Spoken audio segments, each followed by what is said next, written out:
সচিন ধোনি কিংবা কোহলি নন। চলুন জেনে নিন ভারতের সবচেয়ে ধনী ক্রিকেটারের নাম। তবে ভারতীয় ক্রিকেটের ইতিহাসে ধনী ক্রিকেটারদের নাম উঠলে আমরা সাধারণত সচিন টেন্ডুলকার, মহেন্দ্র সিং ধোনি কিংবা বিরাট কোহলিদের কথা মাথায় আনি। আসলে বাস্তবতাও এতদিন এটাই ছিল। তবে জানলে চমকে উঠবেন, এদের সবাইকে পিছনে ফেলে ভারতের ধনী ক্রিকেটারের কাতারে শীর্ষস্থানে উঠে এসেছেন এক প্রাক্তন ক্রিকেটার। একদম ঠিকই শুনছেন, আজ থেকে প্রায় 2 দশক আগে আন্তর্জাতিক ক্রিকেটকে বিদায় জানিয়েছিলেন এই ক্রিকেটার। আর তিনি বর্তমানে ভারতের সবচেয়ে ধনী ক্রিকেটার। এমনকি তার মোট সম্পত্তির পরিমাণ 1450 কোটি টাকা ছাড়িয়েছে।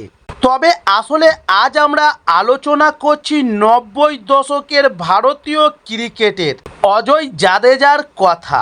মিডল অর্ডারের নির্ভরযোগ্য ব্যাটসম্যান হিসেবে বহুবার দলকে কঠিন মুহূর্ত থেকে উদ্ধার করেছিলেন তিনি। তবে আন্তর্জাতিক ক্রিকেট থেকে অবসর নেওয়ার পর তার জীবনে নয়া মোড় নিয়েছে।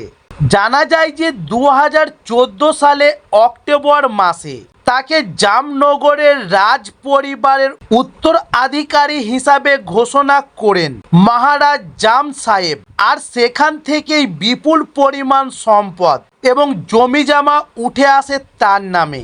এমনকি বদলে যায় তার ভাগ্য। তবে ক্রিকেট ছাড়ার পর তিনি বলিউডে নিজের কেরিয়ার গড়ার চেষ্টা করেছিলেন। খেল থেকে শুরু করে পল পল দিল কে সাথ এর মতো ছবিতে অভিনয় করেছেন তিনি। তবে খুব একটা নাম কামাতে পারেননি।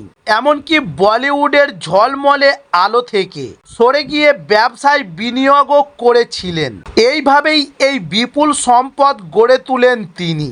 তবে বলে রাখি, অজয় জাদেজা ভারতের দ্বিতীয় সর্বোচ্চ ধনী ক্রিকেটার হিসেবে উঠে এসেছেন। ঈশ্বর সচিন টেন্ডুলকার তার মোট সম্পদের পরিমাণ 1400 কোটি টাকা এবং তৃতীয় স্থানে রয়েছে ভারতের সর্বকালের সেরা ক্যাপ্টেন মহেন্দ্র সিং ধোনি, যার মোট সম্পত্তির পরিমাণ 1080 কোটি টাকা। এমনকি এই তালিকায় চতুর্থ স্থানে রয়েছে যার মোট সম্পত্তির পরিমাণ 1050 কোটি টাকা।